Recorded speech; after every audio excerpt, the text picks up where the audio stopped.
Olá para todos, meu nome é Maria Clara. Hoje eu vou ser a professora de vocês aqui nesse tema tabela periódica. Eu faço parte do projeto Dupla Ligação e se você ainda não conhece, eu te convido a dar uma olhadinha no nosso Instagram. O nosso arroba tá aqui na descrição desse vídeo. Eu espero que todos estejam bem, né, nesse período. Se você não estiver muito motivado, dá uma pausinha aí rapidinho, eu te espero. Lava o rosto, bebe água, para você ter uma boa aula hoje aqui comigo. Então vamos lá. Esse cientista aqui da foto ficou famosíssimo com a construção da tabela periódica. O nome dele é Dmitry Mendeleev, para quem não conhece. Ele ficou conhecido como o pai da tabela periódica, porém a tabela contou com muitas outras contribuições de vários cientistas. Dmitry foi quem apresentou, digamos assim, a proposta mais robusta, mas ele ainda se baseou muito nas propostas que precederam a dele. Então aí todo mundo tem, digamos assim, um pedacinho desse bolo que é a tabela periódica. O que é, Clara, a tabela periódica? Então, a tabela periódica é exatamente o que o nome fala. É uma tabela que vai agrupar os elementos químicos de forma que ela evidencia várias propriedades periódicas desses elementos, né? Várias propriedades químicas desses elementos. Então, como é que foi feita a construção da tabela periódica? Essa é uma pergunta que eu sempre me fazia quando eu era estudante e é uma das que eu mais gosto de responder porque eu acho que ajuda a tirar a gente desse estado de simplesmente balançar a cabeça para tudo, né? Fiquem à vontade, inclusive, para questionar, hein? Podem deixar perguntas aqui no card, podem deixar suas dúvidas. Eu adoro poder ajudar vocês com isso. Então, como é que foi feita a construção da tabela periódica? Primeiro de tudo, vamos entender que antes, né, muito antes de haver essa necessidade de uma tabela periódica, os cientistas, enfim, as pessoas que já trabalhavam com isso, né, os alquimistas, já conheciam ouro, prata, estanho, cobre, chumbo e mercúrio. Ou seja, são metais, né, super usados aí para vários fins, metais muito importantes, não só para decoração, né, mas também para outros fins, mais, digamos assim, necessários do que simplesmente ornamentação. Mas enfim, a primeira descoberta científica que se fez foi a descoberta do fósforo em 1649 por Henning Brand. Então foi daqui, gente, que começou a se cogitar, no caso, né, a estudar os elementos químicos, a descobrir mais elementos químicos e a fazer com que esse estudo fosse otimizado. Então, a tabela periódica ela foi construída através da descoberta científica dos elementos químicos. Quanto mais elementos se descobria, maior a necessidade de se agrupar eles de alguma forma que ficasse fácil a consulta desses elementos, o estudo deles também. Então, 200 anos depois desse ano, né, de Henning, de 1649, ou seja, lá para meados de 1849, os cientistas, entre eles Lavoisier, desenvolveram estudos sobre as propriedades dos elementos. Então começou a se estudar mais as propriedades dos elementos, né, 200 anos depois, para poder ver aí o que rolava. E aí, em meados do século XIX, 63 elementos já haviam sido descobertos, então, ou seja, nessa altura aqui, eles já tinham esses elementos para estarem estudando. E com o crescimento das descobertas desses elementos, dessas propriedades, foram percebidos padrões de propriedades e esses padrões começaram a ser registrados. E foi aí que surgiram os esquemas de classificação, tá? Então, isso aqui começou já, eu diria assim, que um pouquinho antes de 1849, como a gente vai ver agora aqui com as propostas de criação das primeiras enfim, dos primeiros ensaios, digamos assim, de tabela periódica. Então, inicialmente, a gente teve a Lei das Tríades, em 1817, ou seja, tá vendo, alguns anos antes aí de 1849, por Johann de Berainer, ele propôs agrupar os elementos em grupos de 3, sendo a massa do segundo elemento uma média das outras massas, e cada grupo apresentava elementos que possuíam características semelhantes. Só para vocês verem que não é balela, realmente ele tentou fazer isso, né, com que esse elemento aqui do meio fosse a média dos outros dois. E aqui, como a gente pode observar por essa equaçãozinha simples, né, de média aritmétrica, a soma da massa do lítio com a do potássio dividido por 2 dá a massa do sódio. Só que isso aqui, gente, acabou caindo por terra, né? Porque na época ele criou a tríade do cloro, bromo e iodo, a tríade dos metais alcalinos, né? Que era lítio, sódio e potássio, como vocês estão vendo. Só que aí, depois disso, começaram a se descobrir outros elementos, como o flúor, do grupo do oxigênio, enxofre, selênio, telúrio, outros grupos também do nitrogênio, fósforo, antimônio, bismuto. E aí essa tríade acabou que caiu por terra, né? Porque ela não respondia às outras propriedades e ela era incapaz de agrupar esses outros elementos. Então ela foi descartada. E aí a gente vem para outra proposta, que foi a do parafuso telúrico, que rolou em 1862 por Alexandre Emily Bugayer de Chancoulthorse. Gente, eu não sei falar esse nome, tá? Deus tá vendo aí você rir da professora, viu, lindo? Ri bastante. Ri agora. Brincadeira, pode rir. Ai. Enfim, e Alexandre, ele dispôs de elementos numa espiral traçada nas paredes de um cilindro em ordem crescente de massa atômica. Aí tu me pergunta, que bexiga foi isso, menina? Pelo amor de Deus, explique isso aí. Ó, vou explicar. Então, ó, aqui tá mais ou menos o modelo que ele fez, que era um cilindro, né? E com os elementos na parede desse cilindro, dispostos em ordem crescente de massa atômica. Só que assim é meio feio de ver mesmo, amiga. A coisa fica aqui embaçada. Aí a gente faz o quê? A gente abre esse cilindro. E aí, abrindo o cilindro, ó, aqui tem a massa atômica, a gente fazendo essa planificação. E o que acontece, ó? Ele agrupava realmente os elementos por ordem crescente, nesse sentido aqui, ó, de cima para baixo, de massa atômica. E aí, ó, para vocês verem mais ou menos, realmente lembrava um parafuso. Como é que se diz? Esse modelo que ele criou. Só que aí também acabou que com o tempo ele não respondia mais às necessidades de todos os elementos, né, desse agrupamento efetivo que se queria, e aí foi descartado também o modelo dele. A lei das oitavas foi outra proposta, foi feita em 1864 por John Alexander Hainan Newlands. Ele afirmava que os elementos poderiam ser arranjados no modelo periódico de oitavas, ou grupos de 8 na ordem crescente de suas massas atômicas. Também aqui na ordem crescente de massa atômica, a galera era fixada nessa ideia. Outra coisa, né? Quem aqui tocar um instrumento já vai entender o que eu tô falando dessas oitavas musicais, ó. Dó, Ré, Mi, Fá, Sol, Lá, Si. Quem fizer a piadinha do Dó, Ré, Mi, Sol, Lamento, parou aqui, dá pausa e fecha o vídeo, hein? Vai saindo. Brincadeira, pode ficar. Enfim, gente, ele queria usar essa analogia, digamos assim, para poder fazer o agrupamento dos elementos químicos. Porém, esse método que ele propôs foi ridicularizado na época e também foi descartado. Então, ó, a gente já observa aqui o ano de 1864, ou seja, depois do ano de 1849, né, que foi aquele lá 200 anos depois da nossa linha do tempo, surgiram várias propostas, né, já a lei das tríades, o parafuso telúrico, lei das oitavas, e aí, por último, rolou a tabela de Mendeleev, que foi proposta em 1869, ou seja, 2 anos depois da proposta dessa das oitavas musicais, Dmitri Ivanovich Mendeleev, para quem não conhece o nome dele todo, e aí rolou bonito porque o garoto foi esperto, entendeu? Ele acabou pegando ali esses outros estudos, usando algumas sugestões também de outros cientistas, e ele criou a tabela. Agora, ele foi perspicaz por quê?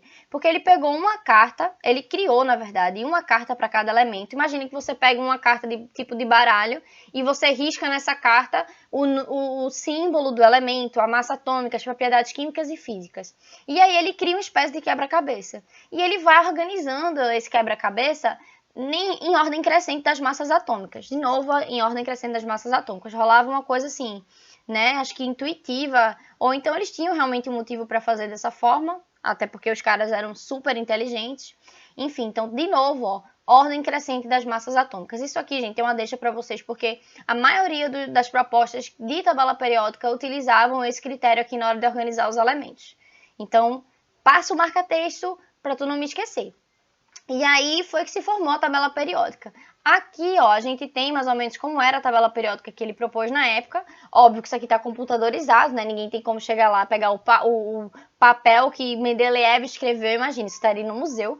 E aí ele fez isso, ó, ele criou séries e grupos, né? As séries que se lê na horizontal e os grupos que se leem na vertical de acordo com a crescente dos números atômicos. Então, se você olhar para cá, ó, 7, 9,4, 11, 12, 14, 16, 19. Rola espaço vazio aqui na tabela? Rola, porque eles não tinham descoberto todos os elementos ainda. Então, ó, do lítio para esse aqui, ele já tem um espaço vazio, porque ele sabia que podia ter algum outro elemento aqui. E aqui também, né, na vertical também tem espaços vazios. Então, ó, sempre tem, ó, uma interrogaçãozinha, porque ele imaginava que haveria um elemento com uma massa atômica de 68, porém ele não sabia qual. E aí, foi super intuitivo esse trabalho de Mendeleev, um trabalho lindo, inclusive. E ele tinha muitas vantagens em cima dos outros. Por quê? Porque ele exibia semelhanças entre grupos diversos de elementos, não só em grupos pequenos, como o pessoal tinha proposto antes dele. Ele mostrava as semelhanças numa rede de relações vertical, horizontal e diagonal, ou seja, tu pega isso aqui, amiga, tu faz um peibolim aqui, tu pega essa bola, sai, vim, tem propriedade química para todo lado, tem propriedades periódicas para quem quiser. Então, brincadeiras à parte, né, vocês me entendem, que ele criou a tabela de uma forma que nesse sentido aqui você encontra propriedades periódicas, nesse sentido aqui você encontra propriedades, nesse sentido você encontra também. Então, ele foi muito, como eu falei já antes, perspicaz nessa construção. E uma curiosidade é que em 1906 ele foi agraciado com o Prêmio Nobel por esse trabalho aí super maravilhoso, um brilhante trabalho que ele desenvolveu. Só que com a tabela de Mendeleev acabou que se levantou muitas perguntas, né, sobre as propriedades periódicas desses elementos, por que elas existiam, como estudá-las. E aí o cientista britânico Henry Moseley, ele descobriu que o número de prótons do núcleo dos átomos de um determinado elemento é sempre o mesmo, ou seja, pode variar o número de nêutrons, porém o número de prótons ele vai ser sempre igual. E aí ele também reparou que os elementos arranjados na tabela periódica eram de acordo com o aumento do número atômico, porque isso também é bem intuitivo, né? Quanto maior o número atômico, consequentemente maior a massa atômica do átomo. A atômica do átomo é top, né? Maravilhosa aqui nesse pleonasmo. Enfim, gente, ele descobriu essa informação valiosíssima e acabou que se relacionou às propriedades da tabela periódica, né, as propriedades periódicas da tabela, com o número atômico dos elementos que foram arranjados ali em ordem crescente. Então, também, outros estudos foram super importantes para poder chegar nas respostas das perguntas que se tinha sobre essas propriedades periódicas.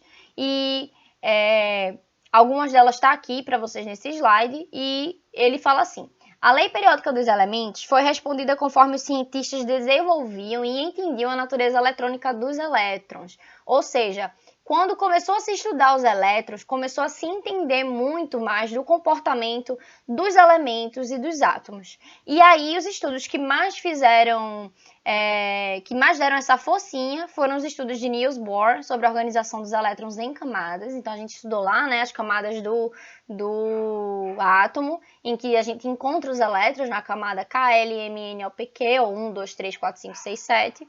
Das subcamadas também, né, SPDF, enfim, outro assunto. Quem não assistiu essa aula, tá, gente? Ela já tá aqui no canal, é a aula 1 de átomo, tem a parte 1 e a parte 2. Eu super indico vocês assistirem para entenderem melhor o que eu tô falando. E também a descoberta das ligações por pares de elétrons por Gilbert Newton Lewis. Então, Lewis, vocês vão estudar ele mais pra frente, lá em ligações químicas. Então, isso aqui, se você não entender esse ponto 2, não se preocupa que mais pra frente vai ficar mais claro. Ó, e aqui tá a nossa tabela periódica moderna. O jeitinho que ela ficou hoje é parecida com a de Mendeleev, né? Porém, ela tá mais moderna, enfim. Vocês estão vendo aqui que ela tem várias legendas, né? Ela tem várias legendas para ajudar a gente a poder lê-la melhor, para poder navegar por ela melhor. Então, ela tá aqui bem maiorzinha pra gente ver, ó. A gente tem o hidrogênio, os metais, os ametais, os gases nobres. Enfim, tudo isso vai ficar claro daqui pra frente pra gente estudar, tá? Bom, gente, a classificação periódica atual, ela se dá através de períodos e famílias. A gente vai estudar isso agora. É o seguinte: a tabela periódica moderna traz os elementos em ordem crescente de seus números atômicos. Isso a gente já sabia, em linhas, ou seja, ele colocou, ó, os elementos em ordem crescente de número atômico por linhas, ou seja, ó, 1, 2, 3, 4, 5, 6, 7, 8, 9, 10, 11, 12 e assim por diante. Aí tu vai me perguntar, e tinha outro jeito de fazer isso? Tinha. Se ele quisesse fazer na vertical, ele fazia. Se ele quisesse fazer na diagonal, ele fazia. Se ele quisesse fazer num zigue-zague, ele fazia. Mas ele fez em linhas, na horizontal, tá? Então, essas linhas horizontais da tabela periódica a gente chama de período. Desse modo, os elementos com propriedades químicas semelhantes, eles ficam nas mesmas colunas, ou seja, na vertical. E a gente chama de família ou grupo. Então, ó, aqui, ó, a gente vai ter as famílias ou os grupos, tá vendo? Ó, na vertical.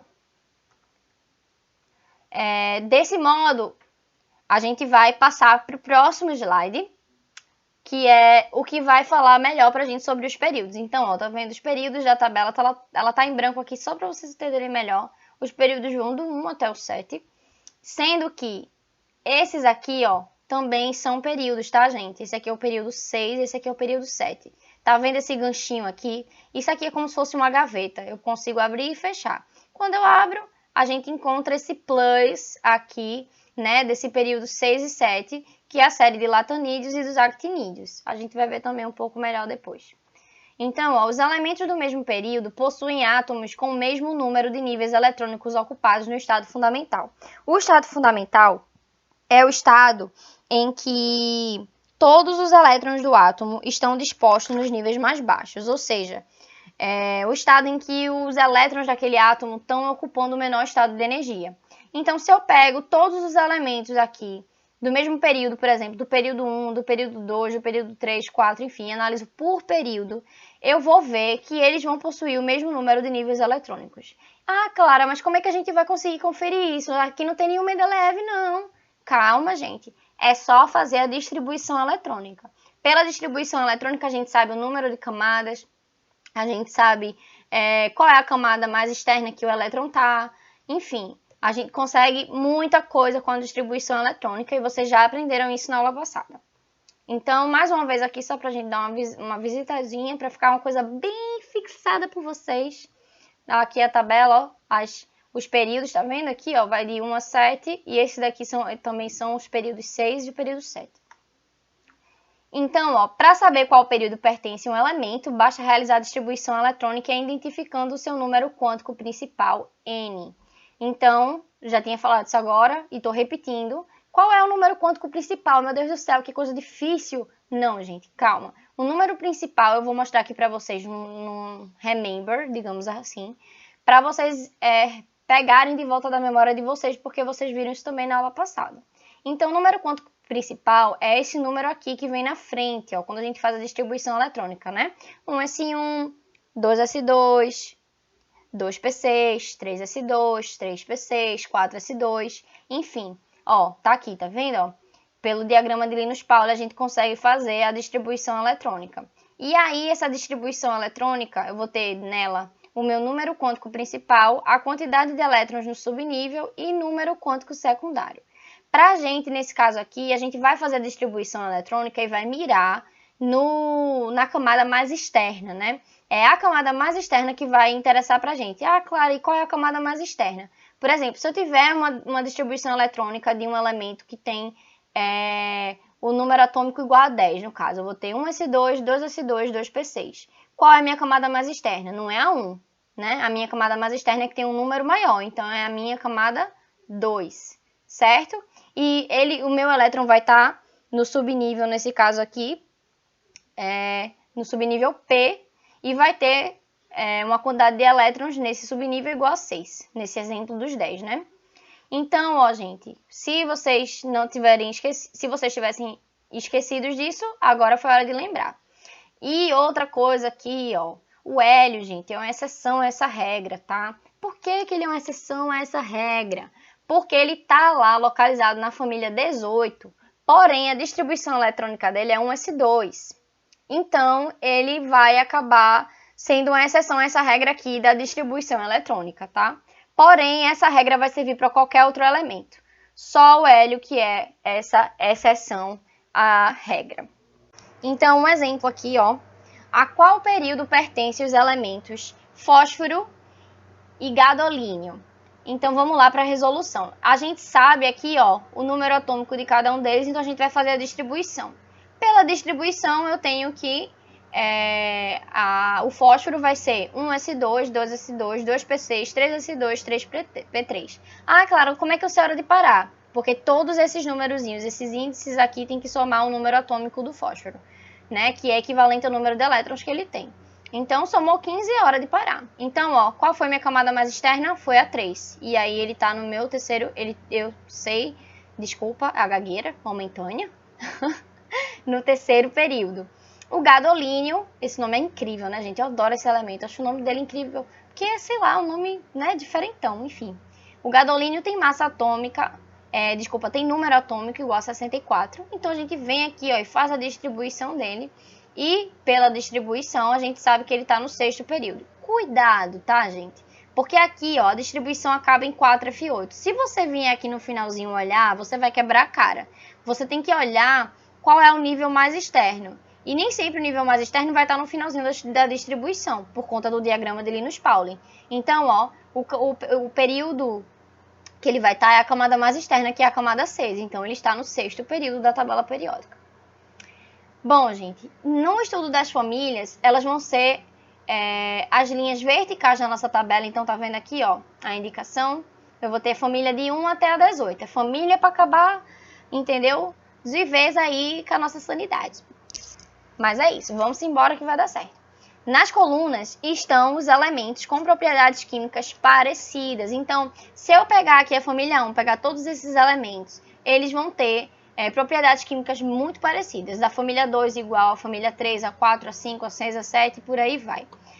A mecânica quântica relaciona essas semelhanças de propriedade a semelhanças na estrutura eletrônica dos átomos. Então, ele fala que essas propriedades químicas que eles têm parecidas se devem à estrutura eletrônica atômica que eles têm também semelhante.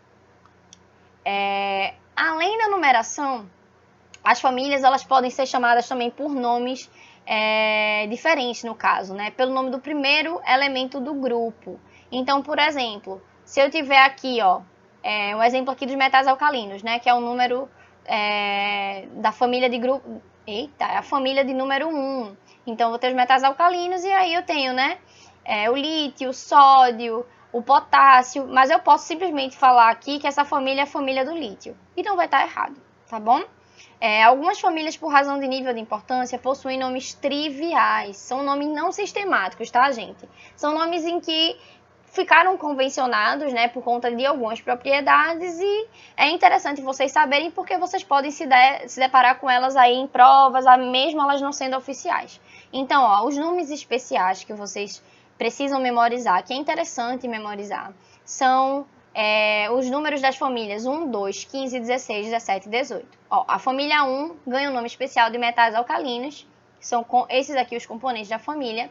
A família 2, né, o grupo 2, recebe o nome de metais alcalinos terrosos e com esses componentes. A 15 de pinictogênios. E esse nome, tá, gente, já caiu em desuso, inclusive vocês não precisam estar memorizando ele. Inclusive, já dá pra ver por que caiu em desuso, né, um nome muito chato. 16 calcogênios, 17 halogênios e 18 gases nobres. Foco também nesses três últimos também são muito importantes, tá, gente? Calcogênios, halogênios, gases nobres, os metais alcalinos e os alcalinos terrosos. Então, ó, os metais alcalinos terrosos, os gases nobres, os halogênios e os calcogênios. Então, tá aqui a posição deles para vocês na tabela, tá? Então, gente, a tabela também pode ser dividida em blocos, certo? De acordo com a distribuição eletrônica dos elementos e seus subníveis de energia. Então, é isso que diz aqui na informação. Deixa eu só trocar meu mouse. Ele fala o seguinte: a tabela é a transcrição exata da distribuição eletrônica de acordo com os subníveis de energia. Então, aqui, ó, na família 1 e na família 2, a gente vai ter o bloco S, ou seja, a distribuição eletrônica dos elementos dessas famílias terminam sempre no subnível S. Certo? O bloco F, que é o dos lantânideos e actinídeos, vão ter aí a sua distribuição eletrônica terminada no subnível F. No bloco D, que é a família 3 até a família 12, menos os lantanídeos e os actinídeos, ok, a gente exclui eles e fica todos, né, da família 3 até a família 12, exceto eles, com a distribuição eletrônica terminadas no subnível D. E da família 13 até a 18, a gente vai ter aí que as distribuições eletrônicas vão terminar no subnível P de energia. Ok, galera, qualquer dúvida, deixem nos comentários, tá? Qualquer mal entendido, enfim, fiquem à vontade. Então, eles também vão receber nomes triviais. Os elementos do bloco S e P, por exemplo, ó, do bloco S e do bloco P, ou seja, o bloco que está aqui em branco e que está aqui em azul, recebem o nome de elementos representativos. Guardem esse nome, galera. Esse nome vai ser muito importante, essas designações, na realidade, para as aulas de ligações químicas, tá? Então, tentem prestar atenção aqui, principalmente nessa classificação por bloco, de acordo com a distribuição eletrônica, que isso vai ajudar muito vocês. Muito mesmo, vai facilitar tudo. Então, ó, os elementos, só para retomar aqui, do bloco S e P recebem o nome de elementos representativos. Os elementos do bloco D, que é esse bloco que está aqui em amarelo, vão receber o nome de metais de transição externa ou só metais de transição. Eu sublinhei apenas metais de transição porque é o nome que mais aparece na literatura, nas aulas, nos exercícios. Mas vale a pena salientar aqui para vocês que se vocês ouvirem esse nome, metais de transição, sem nenhum complemento extra, né, só esse nome, sempre vai estar se referindo aos metais de transição externa. Ok, galera? E os elementos do bloco F, eles são chamados metais de transição interna. Então, sempre que eu falar do bloco F, eu tenho que ter esse complemento aqui, ó, esse nomezinho, complementando metais de transição, tá bom? Então, metais de transição somente, se eu falar assim, eu estou me referindo ao bloco D, ó, o bloco D. Mas, se eu falar metais de transição interna, eu estou me referindo ao bloco F. Beleza? E também pode aparecer com esse complemento aqui externa para o bloco D. Então, prestem atenção aí nesses detalhezinhos, façam as suas anotações, porque isso aqui, tá, gente? Eu vou reforçar com vocês que é importante. E lembrando, eu vou repetir de novo, hein? Deixem suas dúvidas, não tenham vergonha, podem perguntar, tá ok? Vamos para o próximo. Então, ó, em consequência das características químicas dos elementos, que estão intimamente relacionadas com sua distribuição eletrônica, nomenclaturas também podem ser dadas de acordo com as propriedades físicas. Ou seja, dependendo das propriedades físicas desses elementos, eu também posso ter outra divisão de blocos da minha tabela periódica. E, gente, foquem muito nessa informação aqui, ó, que as características químicas, elas estão intimamente relacionadas com a distribuição eletrônica dos elementos. Então, quanto mais parecida for a distribuição eletrônica, mais parecida vai ser as distribuições químicas desses elementos, desses átomos. Ok?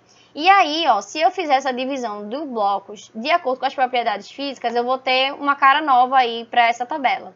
E aí, ó, vão ter os metais, os não metais, ou ametais, eu particularmente chamo muito de ametais, gases nobres e hidrogênio. E por que o hidrogênio tá aqui sozinho, tá separado? Ele é o bonito? Gente, ele é o bonito, viu? Ele é o diferentão, ele é o hipster, entendeu? Ele é aquele cara caladão misterioso que fica lá na dele. Enfim, o hidrogênio, ele é diferente de todos os outros elementos. Ele tem propriedades químicas que são somente deles. Então, por isso que ele fica sozinho aqui no troninho, tá? E aí a gente vai ter os metais, os não metais, os gases nobres e aqui, ó, gente, também de novo, os lantanídeos e actinídeos selecionados todos também como metais. Então, prestem atenção porque pode ser que vocês encontrem essa nomenclatura aí em vestibular, em alguma questão. De novo, ó, é igualzinha a que eu mostrei para vocês, no caso, né, essa distribuição por blocos, ó. Metais, não metais, gases nobres e o hidrogênio, tá vendo? O hidrogênio ele fica ali na dele, sussa, ninguém mexe. Então, ó, só pra gente fechar aqui esse bloco, a gente vai falar das características dos metais. Eles têm brilho característico, são bons condutores de calor, eles são, na sua grande maioria, sólidos, né, com salvas exceções, como mercúrio, enfim. Ele tem elevada condutividade elétrica. Essa condutividade elétrica, geralmente, ela abaixa, né? Ela diminui quando você aumenta a temperatura desses metais. São dúcteis, ou seja, são transformados em fios de forma fácil. E são maleáveis, né? São transformados em lâminas de forma muito também fácil. Isso aí é muito tranquilo da gente constatar no nosso cotidiano. A gente vê o quê? A gente usa faca de metal. A gente tem fios e cabos o quê? De metal. O arame é de metal, enfim.